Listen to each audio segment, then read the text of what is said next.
एक महोदय, राज्य के सरकारी विभागों में राज्य कर्मियों को अपने पद के अनुसार उसे 7वें वेतन आयोग के तहत मूल वेतन के साथ ग्रेड पे दिया जा रहा है और लेवल भी निर्धारित है, जबकि बीपीएससी टीआर1, बीपीएससी पीआर2, बीपीएससी टीआर3 द्वारा चयनित अध्यापक एवं सक्षमता पास विशिष्ट शिक्षकों को का ना ही ग्रेड पे निर्धारित किया गया है और ना ही लेवल तय किया गया है। सिर्फ नियोजन के तहत वर्ग 1 से 5 के अध्यापकों को एवं विशिष्ट शिक्षकों को 25,000, वर्ग 6 से 8 के अध्यापक को 28,000, वर्ग 9 से 10 के अध्यापक एवं विशिष्ट शिक्षकों को 31,000, वर्ग 11 से 12 के अध्यापक एवं विशिष्ट शिक्षकों को 32,000 रुपया मूल वेतन दिया जा रहा है, जो 7वें वेतन आयोग से बिल्कुल अलग है, जिसके कारण भविष्य में अध्यापक एवं विशिष्ट अध्यापकों को 8वें वेतन आयोग के लाभ से वंचित रहना पड़ सकता है, जबकि उक्त शिक्षकों को भी राज्य कर्मी का दर्जा प्राप्त है। अतः उक्त शिक्षकों के हित में पद के अनुसार शिक्षकों को ग्रेड पे तथा लेवल निर्धारित करने हेतु हम सदन के माध्यम से सरकार का ध्यान आकृष्ट कराते हैं। माननीय मंत्री शिक्षा विभाग।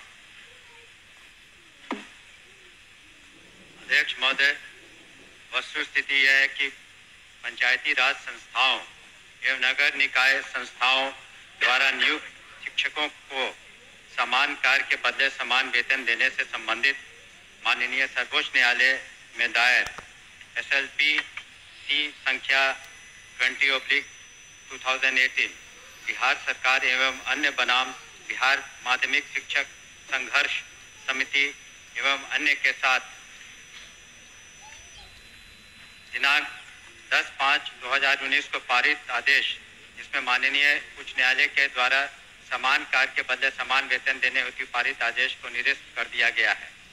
राज्य सरकार पंचायती राज संस्थाओं एवं नगर निकाय संस्थाओं द्वारा नियुक्त शिक्षकों को बेहतर वेतन एवं सेवा शर्त हेतुकृत संकल्पित रही है।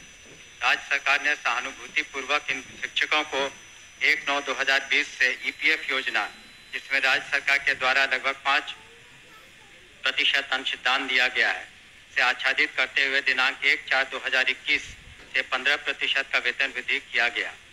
पुनः राज्य सरकार द्वारा स्थानीय निकाय शिक्षकों को बेहतर सेवा शर्त एवं वेतन प्राप्त हो के परिप्रेक्ष्य में बिहार विद्यालय विशिष्ट शिक्षा नियमावली 2023 अधिसूचित किया गया।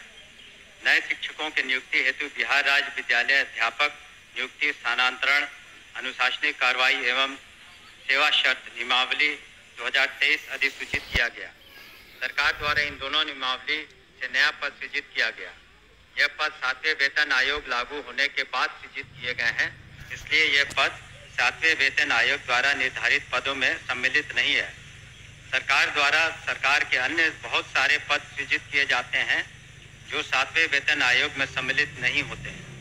इन दोनों नियमावली के तहत वर्ग 1 से 5 के शिक्षकों को 25,000, वर्ग 6 से 8 के शिक्षकों को 28,000, वर्ग 9 से 10 के शिक्षकों को 31,000 एवं वर्ग 11 से 12 के शिक्षकों को 25,000 प्रारंभिक वेतन निर्धारित करते हुए पे मैट्रिक्स का निर्धारण किया गया। उक्त नियमावली के तहत शिक्षकों को बेहतर प्रोन्नति का लाभ दिया गया। अगले संभावित जो वेतन आयोग 8वां वेतन आयोग में ये शिक्षा विभाग द्वारा इन विद्यालय अध्यापकों एवं विशिष्ट शिक्षकों के वेतन मान को उचित स्तर पर निर्धारित करने हेतु वित्त विभाग को अनुशंसित किया जाएगा। महोदय, मैं पूरे वक्तव्य को मैं सुना। सरकार बीपीएससी का एग्जामिनेशन लेकर के सरकार ने घोषणा किया कि वो राज्यकर्मी होंगे। दूसरी बात की सरकार ने ही घोषणा किया कि सक्षमता परीक्षा पास जो कर जाएंगे शिक्षक वो राज्यकर्मी होंगे। तो जब राज्यकर्मी होंगे तब फिर क्या औचित्य है कि आप उसको 7वें वेतन के लाभ से अलग रखेंगे, उस श्रेणी में नहीं रखेंगे? क्यों उसको राज्यकर्मी का दर्जा देते हुए और राज्यकर्मी की घोषणा करते हुए उस लाभ से सरकार क्यों वंचित रखना चाहती है, ये मैं जानना चाहता हूं। माननीय मंत्री। अध्यक्ष महोदय, इसमें जो विचार विमर्श किया गया वित्त विभाग से, ऐसी बात नहीं है कि सहानुभूति तो पूरी रखी गई। एक और आंकड़ा मैं पढ़ना चाहूंगा सदन के सामने। वर्ष 2003 में जो नियुक्त प्रशिक्षित शिक्षा मित्र थे, प्रारंभ में उनका नियत वेतन प्रति माह था 1500, जो वर्तमान सकल वेतन प्रति माह हो गया 31,340। वर्ष 2006 में नियुक्त पंचायत प्रखंड नगर शिक्षक थे 5000, उनका वर्तमान सकल वेतन प्रति माह हो गया 29,410। वर्ष 2010 में नियुक्त पंचायत प्रखंड नगर शिक्षक 7000 था वेतनमान, तो उनका हो गया आज के दिन में 29,410। वर्ष 2013 में नियुक्त पंचायत प्रखंड नगर शिक्षक 10,000 थे, उनका आज के दिन में 29,410 सकल वेतन प्रति माह हुआ। ये वित्त विभाग की सोच थी कि इनका 7वें वेतन आयोग से आच्छादित नहीं होंगे और इनके लिए अलग से उन्होंने एक पे मैट्रिक्स बनाई। लेकिन साथ ही हमने ये भी कहा कि भविष्य में जब 8th पे कमीशन लागू होगा तो उसमें फिटमेंट कमेटी बैठती और फिटमेंट कमेटी जिस श्रेणी में ये फिट करेंगे उसमें उनको आच्छादित करेंगे। धन्यवाद। महोदय, जो सरकार के द्वारा वक्तव्य फिर दोबारा दिया गया, ये पुरानी बात को दोहराई गई कि जब नियोजन इकाई कई नियोजन इकाई थी, आपने तय में उस तमाम नियोजन इकाई को भंग कर दिया।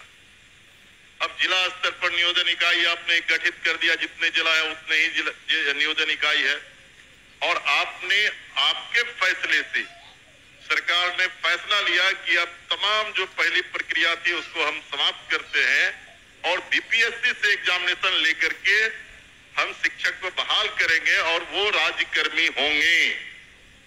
दूसरा, इस सरकार से हम लोग बात कर रहे थे कि जो पुराने तरीके से पंचायत से, प्रखंड से, जिला परिषद से जिन शिक्षकों को नियोजित किया गया उनको आप सरकारी कर्मी घोषित कीजिए। सरकार ने एक फैसला लिया, सक्षमता परीक्षा जो पास करेगा वो सरकारी कर्मी होंगे।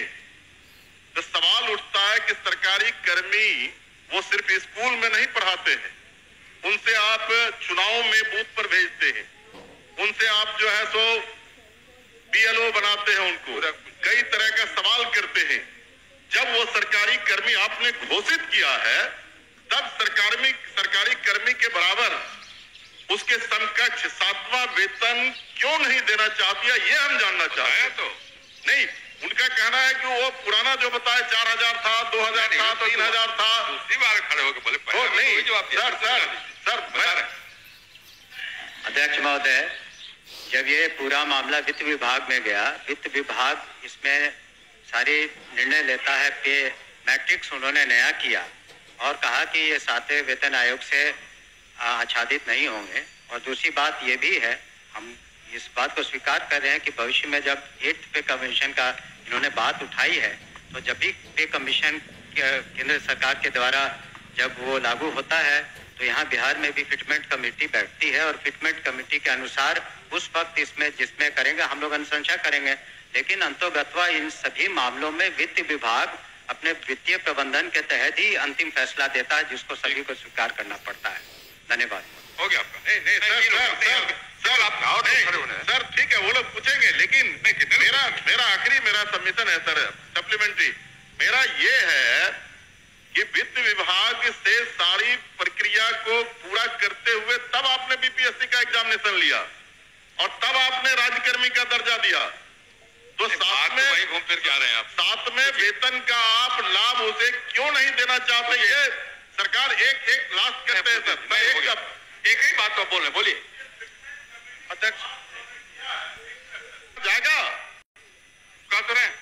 हमने तो कहा ही कि जब 8th कमीशन का जो उसमें फाइंडिंग्स आएंगी, तब बिहार में जब फिटमेंट कमेटी होगी तो अलग अलग विभाग का उसमें टेकअप किया जाता है, तो उस वक्त विचार किया जाएगा निश्चित रूप से। धन्यवाद। ओके अध्यक्ष महोदय, वर्ष 2023 में नियोजित शिक्षकों को महागठबंधन की सरकार में राज्यकर्मी का दर्जा दिया गया था महोदय। और ध्यान रखिए, जो शिक्षकों के हित में उनके पद के अनुसार ग्रेड पे और उनका लेवल जो तय करना है वो सरकार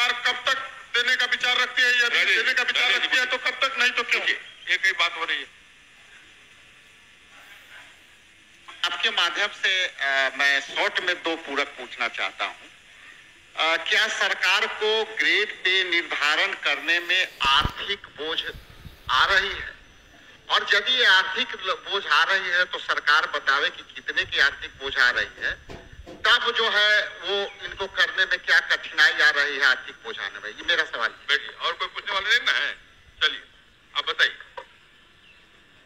महोदय, ये तो जब ऐसे मामले वित्त विभाग में जाते हैं तो नीति निर्धारण और सारी समीक्षा वित्त विभाग करती है, तो वित्त विभाग का निर्णय सभी को मान्य होता है और इस पर क्या आंतरिक जो वित्तीय बोझ रहेगा सभी चीजों का कैलकुलेशन उन्होंने किया होगा, तभी इस तरह का उन्होंने इस निर्णय पर पहुंचे जिसके बारे में हमने सदन को अवगत किया। अध्यक्ष सूचना को पढ़े। अध्यक्ष बैठी हो गया नहीं? अरे 3 बार जवाब दिए, 3 बार वही सवाल खड़ा किया जो आप बड़ी अभी केसरी जी